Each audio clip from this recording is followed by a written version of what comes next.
All right, welcome to Tech Talk Central. It's Nathan and Sarah, and today everybody's got a TV. Everybody wants better sound, right? Absolutely, that's a given. Yeah, so we're diving deep into soundbars, smart soundbars in particular, the ones that'll let you boss Alexa and Google Assistant around. A little extra help with the remotes never hurts. Yeah, exactly. And specifically, we're zeroing in on two that everybody's talking about, the Bose Smart Dolby Atmos soundbar and, the other big name, Sonos Beam Gen 2. Two heavy hitters in the soundbar game for sure. Yeah, so we've been poring over the specs, and we've waded through like a sea of customer reviews, trying to figure out what really matters, like what do you really need to know to pick the right one? So that's what we're doing today. Cutting through the noise, basically, getting to the heart of it all. Exactly. So let's start with the Bose, all right? Bose Smart Dolby Atmos soundbar. They really make a big deal about immersive sound, like shockingly immersive, considering its size. And a lot of that comes down to Dolby Atmos, but also something they call true space technology. What's the deal with true space? Like, how does it actually make things sound bigger than they should? Well, think about it this way. Even if your content isn't specifically mixed for Dolby Atmos, Bose is trying to, it's like they're trying to trick your ears a little. Oh, okay. True Space seems to analyze whatever audio is coming in. Could be stereo, could be 5.1 surround, and it's like it figures out how to spread that sound out, give it more height, more width. So it's making it feel like the sound is coming from, like, outside the actual sound. Exactly, like it's filling the whole room, even if you haven't got a whole surround sound system. Okay, that's pretty cool. Now, another thing they brag about is the AI dialogue mode. For super clear voices. Let's be honest, everybody hates it when you can't hear what people are saying in movies. Right, like trying to decipher whispers during an action scene. Frustrating. Yeah, so how does this AI thing actually fix that? It's kind of wild when you think about it. They're throwing artificial intelligence at a problem that's been bugging us forever. So the AI is always listening, right? And it picks out the frequencies that are associated with human voices. Then it does this balancing act where it adjusts the volume of the dialogue and the background sounds. So you hear the voices clearly, but you don't lose the punch of the sound effects. And, it's interesting. A lot of the reviews, they actually say it makes a big difference. That's good to know. Because I know sometimes those fancy features, they sound great on paper, but in real life, Not always as impressive. Right, exactly. Okay, so let's talk connections. It seems like the Bose wants to be friends with all your devices. Bluetooth, Apple AirPlay 2, Spotify Connect, Chromecast. It's got it all built in. Yeah, they're not messing around when it comes to streaming. No matter how you like to listen to your music or podcasts, you're pretty much covered. Awesome. And, of course, being a smart soundbar, it's got Alexa built in and plays nice with Google Assistant. Plus, there's this Bose Voice for Video thing. What's that about? Think of it as, like, voice control on steroids. Ooh. Yeah, so it's not just about controlling the soundbar itself. Bose wants you to be able to, like, ditch the remote completely. You can talk to the soundbar to turn on your TV, switch inputs, even control your cable box or satellite if you have one. Wow, that's actually pretty neat. Like, less clutter, less fumbling around for remotes. Precisely. Okay, and then there's the whole expanding your audio setup thing. Now, this is where it gets kind of interesting. They let you pair it with their ultra-open earbuds as rear surround speakers, which is like a pretty out there concept. Right, it's not your typical surround sound setup. Yeah, so what's the thinking there? Well, instead of having those big, bulky speakers behind you, you get a more personal, focused surround sound experience. Huh, interesting. It could be a good option if you don't have a lot of space, or you don't like the look of all those extra speakers.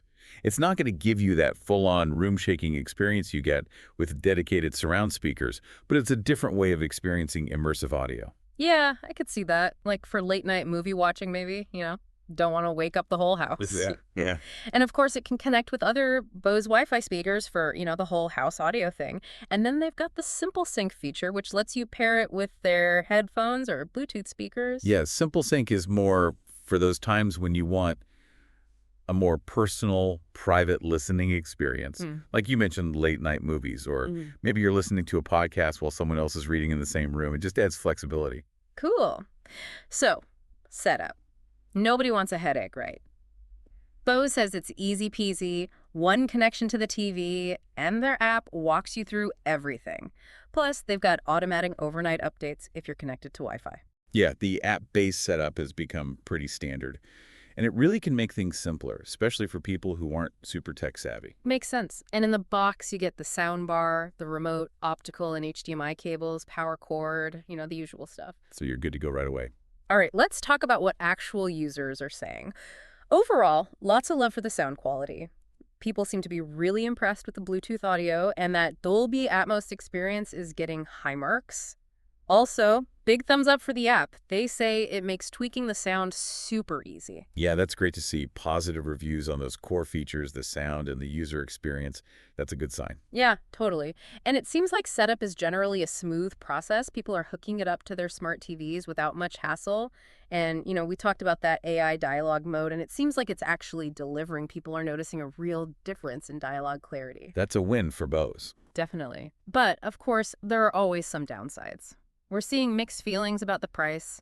Some folks think it's a steal, but others say it's too pricey for what you get, especially if you factor in the cost of the optional subwoofer.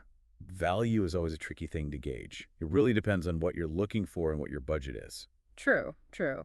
And there's some back and forth about the overall quality, too. Some people are die-hard Bose fans and they're super happy with it, but others have run into issues with the sound after adjusting the settings, like treble, bass, mid-range, that kind of stuff. And there are even a few reports of people having to reset the soundbar a lot. And, app problems too. Yeah, those kinds of issues can be frustrating. You don't want to constantly be fiddling with settings or restarting things. Exactly. We also saw some mentions of connectivity problems, unstable connections, issues with HDMI ARC. Sometimes people were having to switch to the optical cable as a workaround, which is kind of annoying. Yeah, you want that HDMI ARC to work smoothly. Right. And this was kind of surprising. Bose talks a big game about easy setup, but some people actually found it confusing and not so intuitive. And this is kind of a red flag. A few people mentioned receiving units that seems like they weren't actually new. Oh, that's not good. Quality control is a must. For sure. All right, so let's move on to the other contender here, the Sonos Beam Gen 2. One of the big selling points they push is that it does double duty. So it gives you that vibrant bass, clear dialogue, and wide soundstage with Dolby Atmos when you're watching TV. But then when the TV's off, it transforms into, like, a regular Sonos Wi-Fi speaker. Yeah, that's the beauty of the Sonos system. It all works together, so you're not just buying a soundbar. You're adding to a whole ecosystem. Right, right. And in terms of control, you've got options. The Sonos app, your TV remote, depending on your setup, Apple AirPlay 2, and voice control through Alexa or Google Assistant. They're covering all the bases there. You can choose what works best for you. Yeah, for sure. And setup, they say it's a breeze. 2 cables, the app guides you through it, and they've got this True Play tuning feature. What does that do? TruePlay is all about customizing the sound to your specific room. Huh. So it uses your iOS device's microphone to analyze how sound is bouncing around, off the walls, furniture, everything. Then it adjusts the soundbar settings to optimize the sound based on your room's acoustics.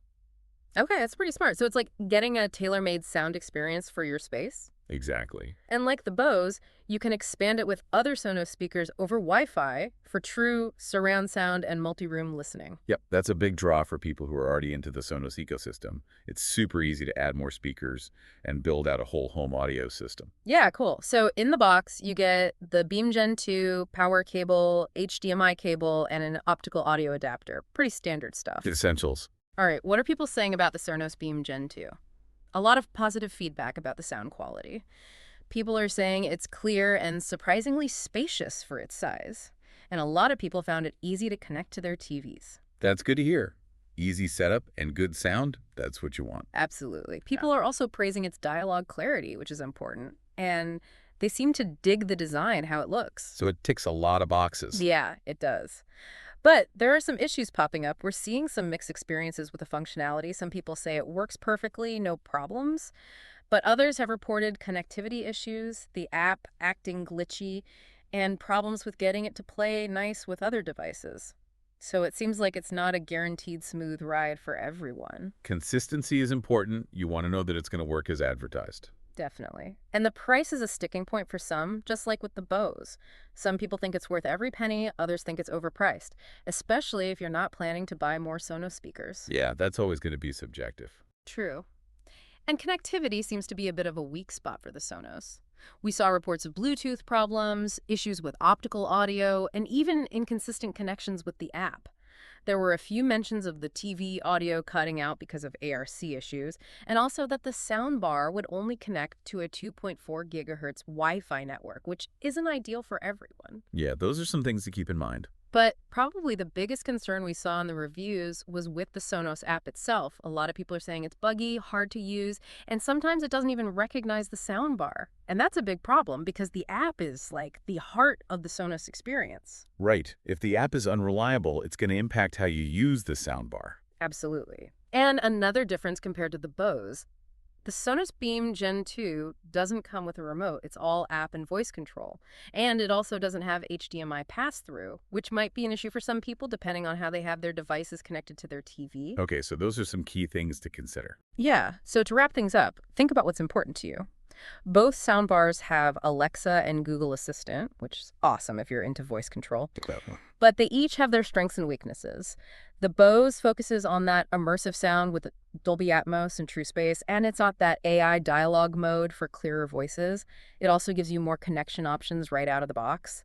But you have to weigh that against the potential for setup issues and connectivity problems that some users have reported. Right. So with the Bose, it's like more options, but maybe a bit more risk of things not working perfectly. Yeah, kind of. And then you've got the Sonos Beam Gen 2. It's also got Dolby Atmos. And a lot of people say it sounds great and it's easy to set up initially.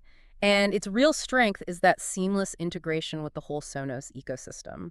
So if you're into the idea of multi-room audio, the Sonos is definitely tempting.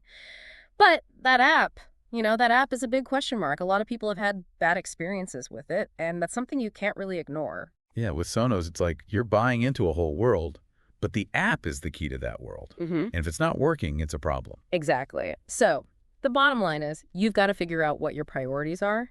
Do you need absolutely perfect dialogue clarity? Are you looking to build out a whole home audio system? And how much patience do you have for troubleshooting? Do you want something that you know is going to work perfectly right out of the box, or are you willing to tinker a little? Those are the questions to ask yourself. Yeah, for sure. We hope this deep dive has given you a better understanding of what these two soundbars are all about. Ultimately, the best choice depends on what you need and what you're comfortable with. To find the latest prices and deals, be sure to check out the links in the description below. And if you found this helpful, please subscribe to our channel, Tech Talk Central, for more in-depth tech reviews.